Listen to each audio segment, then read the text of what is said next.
Ato nga makita ang Metro Cebu. Medyo hanap. Dili kayo makita klaro ang view na to, no, sa bukid o sa buwan. Sunod, kita ni sa muli ang abog sa Bulkan ni Canlaon. Ang dinhi mopaingon bikan kay habagat ang hangin.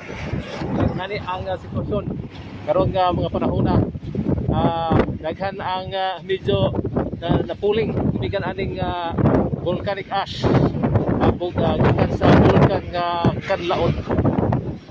Okay, sitwasyon sa trapiko wag na ang taytayan.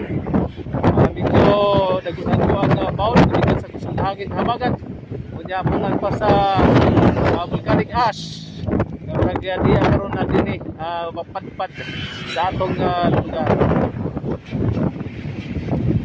Dugang mga detalye at angis sa DYWS Super Radio.